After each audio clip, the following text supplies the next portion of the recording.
आज केंद्रीय मंत्रिमंडल के द्वारा सहकारिता के क्षेत्र में 3 प्रमुख निर्णय लिए गए और उन 3 निर्णयों के अतिरिक्त 2 अन्य प्रमुख निर्णयों के बारे में मैं आपको जानकारी देने के लिए उपस्थित हुआ हूं। देश में सहकारिता क्षेत्र ग्रामीण क्षेत्र के कृषकों से जुड़ा हुआ, कृषि उत्पादकता और कृषकों के आय से जुड़ा हुआ एक प्रमुख क्षेत्र है। प्रधानमंत्री नरेंद्र मोदी जी के नेतृत्व में इन 3 निर्णयों के द्वारा देश में जो कोऑपरेटिव एक्ट 1984 में बना था और उसके बाद 1987 में ट्राइफेड बना था, आज 35 वर्ष बाद 3 नए सहकारी संघों का निर्माण और किया गया है। और इस निर्णय के द्वारा setting up a national cooperative export society, setting up A national level cooperative society for organic products, setting up A national level multi state seed cooperative society की स्थापना की गई है। माननीय प्रधानमंत्री जी के नेतृत्व में इन 3 निर्णयों के द्वारा देश में सहकार से समृद्धि, ग्रामीण क्षेत्रों में कृषकों का आय में वृद्धि और उसके साथ ही साथ सहकारिता मंत्रालय द्वारा अन्य मंत्रालयों के साथ whole of the government approach लेते हुए देश की ग्रामीण जो कृषि आय है उसको हम किस प्रकार से अंतर्राष्ट्रीय मानकों के अनुरूप करके उसको अंतर्राष्ट्रीय स्तर पर ले जाकर के उसके एक्सपोर्ट में हम वृद्धि करें, इसके लिए इस निर्णय के द्वारा सुनिश्चित किया गया है। हम जानते हैं कि सहकारी समितियों के माध्यम से किसानों को बीज उपलब्ध कराने, उनके द्वारा उत्पादित ऑर्गेनिक प्रोडक्ट की मार्केटिंग तथा कृषि उत्पादों के एक्सपोर्ट में सहायता देने के लिए इन तीनों संशोधनों के माध्यम से राष्ट्रीय स्तर पर मल्टी स्टेट कोऑपरेटिव सोसाइटी स्थापना करने के लिए मंत्रिमंडल द्वारा अनुमोदन किया गया है। हम ये भी जानते हैं कि हमारे देश में कोऑपरेटिव सोसाइटी का इतना महत्व है कि देश में 8,50,000 रजिस्टर्ड कोऑपरेटिव हैं, जिसमें लगभग 29 करोड़ मेंबर हैं और ये सदस्य प्रमुख रूप से ग्रामीण इलाकों से हैं, कृषि और अलाइड गतिविधियों से जुड़े हुए हैं। ये संशोधन उनके जीवन में संवर्धन लाने के लिए, आय बढ़ाने के लिए, कैपेसिटी बिल्डिंग बढ़ाने के लिए, ग्रामीण क्षेत्र के आधारभूत ढांचे के विकास के लिए किए गए हैं। और इसलिए भारत में एक बहुत बड़ी क्षमता हमारे ऑर्गेनिक प्रोड्यूस में है और भारत के ऑर्गेनिक प्रोड्यूस का जो दायरा है उसको अंतर्राष्ट्रीय स्तर पर बढ़ाने के लिए ये संशोधन किए गए हैं। और इसलिए इन संशोधनों के माध्यम से उत्पादन स्थानों के नजदीक तथा रेस्पॉन्सिबल प्राइस पर ऑर्गेनिक प्रोडक्ट की टेस्टिंग और सर्टिफिकेशन फैसिलिटीज को भी उपलब्ध कराया गया है। और इसके लिए जो अभी तक देश में एक अभाव महसूस किया जा रहा था कि नेशनल लेवल पर कोई कोऑपरेटिव संस्था नहीं है, ये विशेष रूप से हमारे किसानों के जो ऑर्गेनिक प्रोड्यूस हैं उनकी आवश्यकताओं को पूरा करने का काम करेगा।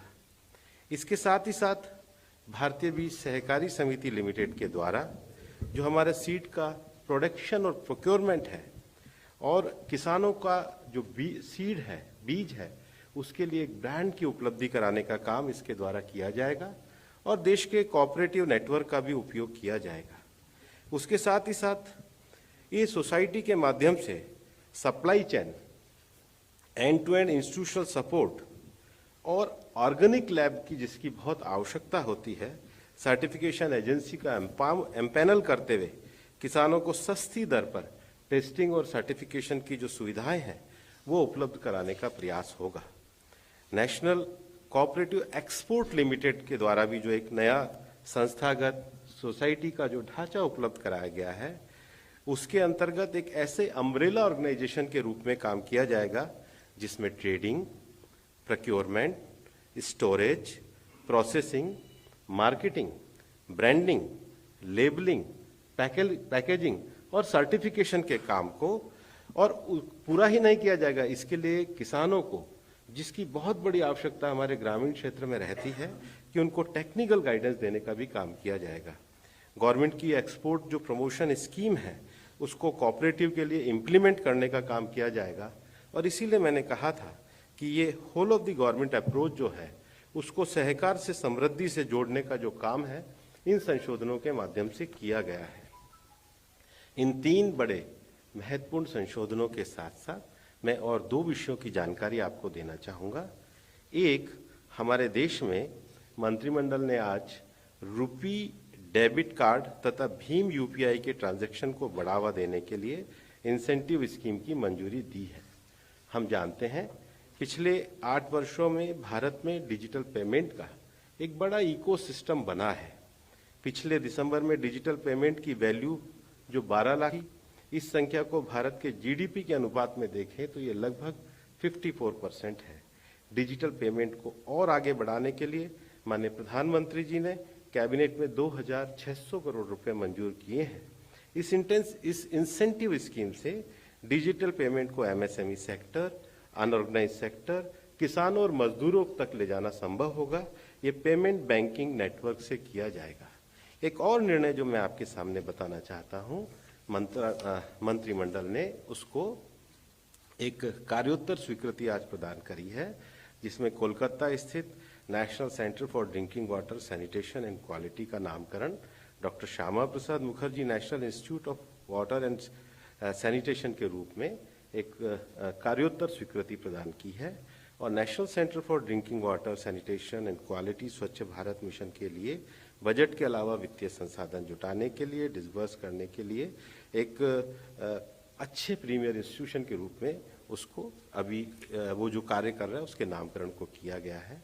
और विशेष रूप से आज मैं माननीय प्रधानमंत्री जी के नेतृत्व में जो 3 हमारी जो मल्टी कोऑपरेटिव सोसाइटी है और जिसके अंतर्गत एक सबसे बड़ी विशेषता जो इस मल्टी कोऑपरेटिव सोसाइटी में है कि पैक्स टू अपेक्स, मतलब primary to national level cooperative society including primary societies, district, state and national level federation and multi-state cooperative society can become its member.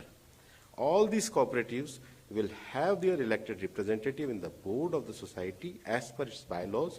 तो ये एक ऐसा एक व्यवस्थागत ढांचा दिया जिसके देश के किसानों की बहुत आवश्यकता थी। ये आत्मनिर्भर भारत बनाने की दृष्टि से, ग्रामीण भारत के संवर्धन की दृष्टि से, सहकार से समृद्धि के लिए और whole of the government approach को लेकर के ये 3 बड़े निर्णय लिए गए। Yes.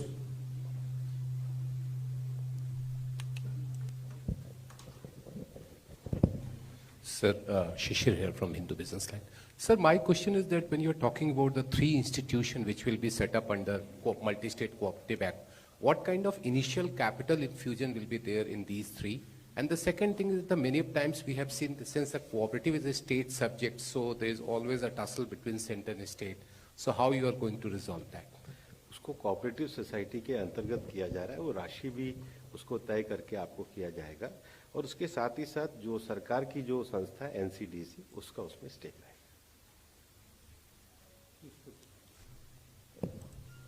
So good afternoon, Sapna Das from CNBC TV 18. So you mentioned the cabinet giving its nod, for further promotion of digital transactions, rupee debit card and Bhim UPI. Could you please elaborate once again and give us the numbers once again, sir? And sir, preferably in English if possible. Thank you, sir. Thank you very much. Thank you. पिछले 8 वर्षों में देश के भारत में digital payment पर बड़ा ecosystem बना है।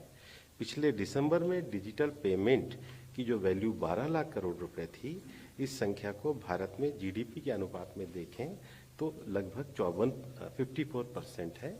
डिजिटल पेमेंट को और आगे बढ़ाने के लिए माननीय प्रधानमंत्री जी ने कैबिनेट में 2600 करोड़ रुपए मंजूर किए हैं। इसके साथ ही साथ इस इंसेंटिव स्कीम में डिजिटल पेमेंट को एमएसएमई, अनऑर्गेनाइज सेक्टर और किसानों और मजदूरों तक ले जाना संभव होगा।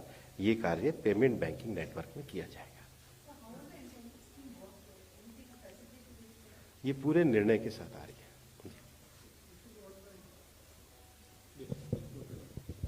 सर, तरुण शर्मा जी बिजनेस से। सर ये जो MDI इंसेंटिव स्कीम है, ये जो बजट में लास्ट ईयर अनाउंस हुआ था कि MDR जो होगा, मर्चेंट डिस्काउंट रेट जो है 2000 से नीचे के जो ट्रांजैक्शंस होंगे उनका जो ट्रांजैक्शन कॉस्ट है वो गवर्नमेंट अदा करेगी। क्या वो